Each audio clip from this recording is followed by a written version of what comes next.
तो दोस्तों शुरू करते हैं हमारी आज की अमेजिंग न्यूज़ सीरीज। और अब जो हुआ है ना, इसको बिलीव कर पाना वाकई में बहुत ही ज़्यादा मुश्किल होता जा रहा है। तो 2 दिन पहले यहाँ पर पाकिस्तान ने फिर से इतनी ज़्यादा हिमाकत कर दी कि इन्होंने टर्किश ड्रोन फिर से भेज दिया। और वो तो गनीमत रही भारत के एयर डिफेंस सिस्टम की, तुरंत हमने शॉट डाउन कर दिया। और अब भारत ने एक बहुत ही क्लियर मैसेज सेंड किया है। आखिरकार क्या है वो मैसेज, मैं आपको आगे इस वीडियो में बताऊंगा। एक काफ़ी छुपे रुस्तम एयर डिफेंस सिस्टम निकल कर आया है। आकाश, फिर S-400, D4, इनकी तो बड़ी बातचीत हुई, लेकिन क्या आपने आकाश तीर के बारे में सुना है? ये ऐसा छुपे रुस्तम गन सिस्टम था जिसने 100% एक्यूरेसी के साथ यहाँ पर टर्किश ड्रोन की तो पूरी तरह से बैंड ही बजा दी। हमारी अगली खबर आ रही है भारत के पहले सबसे एडवांस स्टेल्थी ड्रोन को लेकर, जो कामिकाज़ है पूरी तरह से, और टर्की का कोई भी बायरक्तर ड्रोन इसका मुकाबला ही नहीं कर पाएगा। आखिरकार क्या है इसके फीचर्स, वो भी मैं आपको आगे इस वीडियो में बताऊंगा। भारत अब एक नैनो ड्रोन पर काम कर रहा है। ये इतना छोटा होगा कि इजराइल का जो ड्रोन है उससे भी कई गुना ये छोटे होंगे, हल्के होंगे, और ऐसी हजारों की संख्या में हम छोड़ देंगे पाकिस्तान के जंगलों में, सो दैट ये इजीली सर्विलियंस कर सके। हमारी अगली खबर फिर आ रही है एक हाई स्पीड कामिकाज ड्रोन को लेकर, जिसकी रेंज सुनकर तो आप पूरी तरह से शॉकिड हो जाओगे। और फाइनली हमारी आखिरी खबर आ रही है एक ऐसी कमाल की रशियन ओरिजिन मिसाइल के ऊपर से, जिसको अगर पाकिस्तान जैम करने की भी कोशिश करे ना यहाँ पर अमेरिका और बाकी के रडार सिस्टम से, फिर भी ये कुछ नहीं इसका बिगाड़ पाएंगे। इतनी खतरनाक ये मिसाइल है। सो काफी इंटरेस्टिंग आज की सीरीज होगी, इसलिए प्लीज आप एंड तक देखिएगा। विदाउट एनी फर्दर डिले बढ़ते हमारी पहली खबर की तरफ से, जो आ रही है पाकिस्तान के रिसेंटली टर्किश ड्रोन के ऊपर से। यहाँ पर 19 मई को इन्होंने फिर से एक टर्किश ड्रोन छोड़ दिया और भारत ने पूरी तरह से इसको डिस्ट्रॉय कर दिया। यहाँ पर भारत के एयर डिफेंस सिस्टम काफ़ी एक्टिव हो गए, और खैर अभी तक क्लियर नहीं हुआ है कि कौन से एयर डिफेंस सिस्टम ने इसको शट डाउन किया, बट हमारे पास इसका सारा कुछ कबाड़ अब पड़ा हुआ है। और यहाँ पर एक स्ट्रांग मैसेज भी पाकिस्तान ने लिखा था, इसमें तो बारूद भी इन्होंने इंस्टॉल किया था कि अगर भारत में गिरे तो एक्सप्लोजन भी हो जाए। बट भारत अब पूरी तरह से चौकन्ना हो चुका है, और लग रहा है कि हमारा अब ऑपरेशन सिंदूर खत्म नहीं हुआ है, अभी भी जारी है। और अब फिर से वो बारी आ चुकी है जब हमको ईंट का जवाब पत्थर से देना पड़ेगा। यहाँ पर हमने ये कबाड़ को तो शोकेस कर दिया, सो दैट टर्की और पाकिस्तान को हम साफ साफ दिखा पाए कि चाहे आप कभी भी करो, विदाउट एनी एक्टिविटी हमको पूरी तरह से पता चल जाएगा। हमारे डिफेंस सिस्टम 24/7 काम करते हैं, आपके जैसे नहीं कि एक दिन पहले इन्फॉर्म करके ये काम करते हैं। सो एक काफ़ी क्लियर मैसेज इन दोनों देशों को पहुंच चुका है।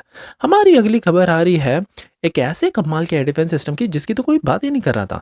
हम बात कर रहे हैं L-70 एयर डिफेंस गन्स की, जिसको आकाश तीर भी कहा जाता है। और ये इतने इफेक्टिव थे टर्किश ड्रोन्स को काउंटर करने के लिए कि टर्की पूरी तरह से रोने ही लग गया।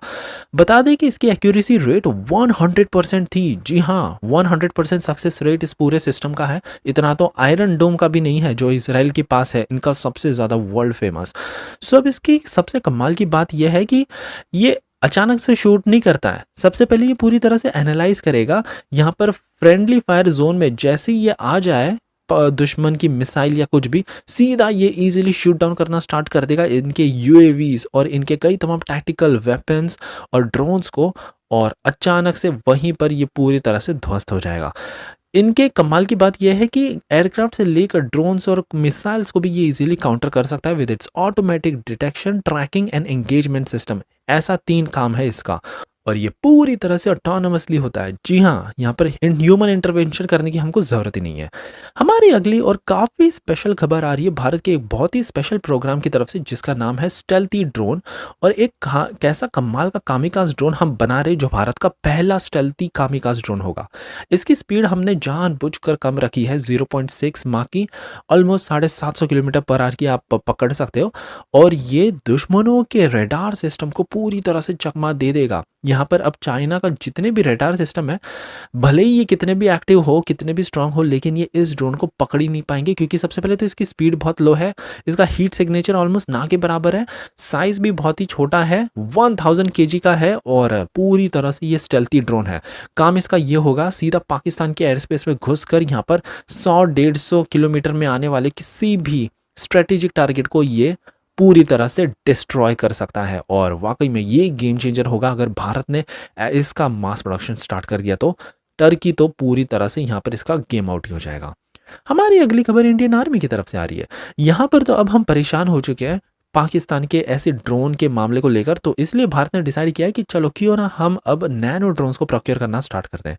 इजराइल की कंपनी के साथ ऑलरेडी हम काम कर रहे थे, लेकिन प्रॉब्लम ये थी कि इनके ड्रोन्स 250 ग्राम से बहुत ज़्यादा वजनदार थे और हमारा लिमिट था कि 250 ग्राम से कम होना चाहिए। सो इसी रीज़न के चलते अब इंडियन कंपनीज को सबसे ज़्यादा प्रायोरिटीज़ दी जा रही है और यहाँ पर सबसे आगे है Chennai based tactical drone company जिसका नाम है जुपा जियो नेविगेशन टेक्नोलॉजीज।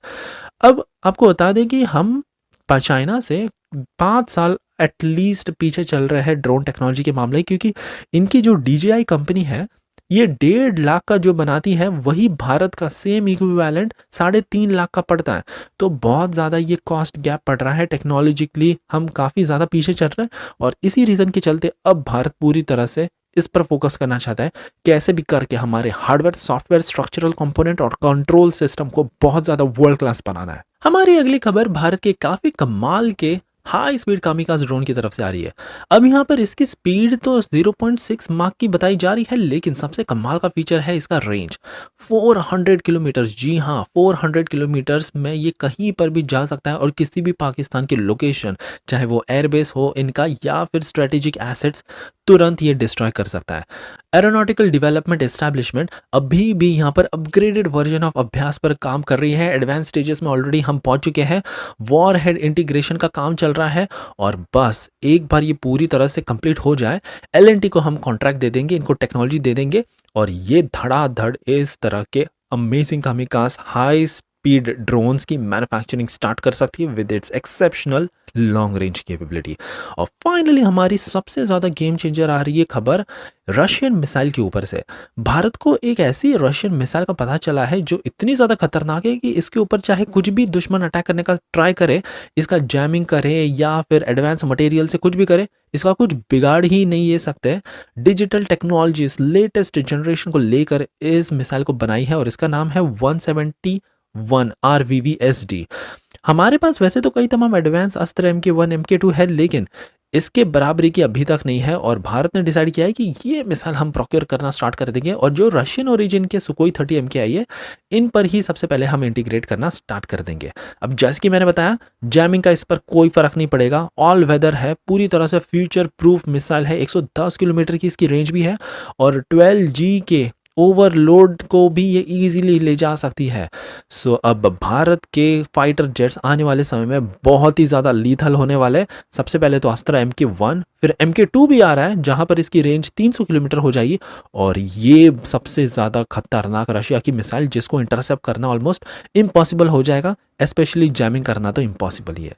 सो ये थी हमारी कमाल की न्यूज़ सीरीज। आई होप आपको आज की सीरीज पसंद आई हो और एज यूजुअल प्लीज़ एक लाइक करना मत भूलिएगा आपका ऐसा ही कमाल का सपोर्ट दिखाने के लिए।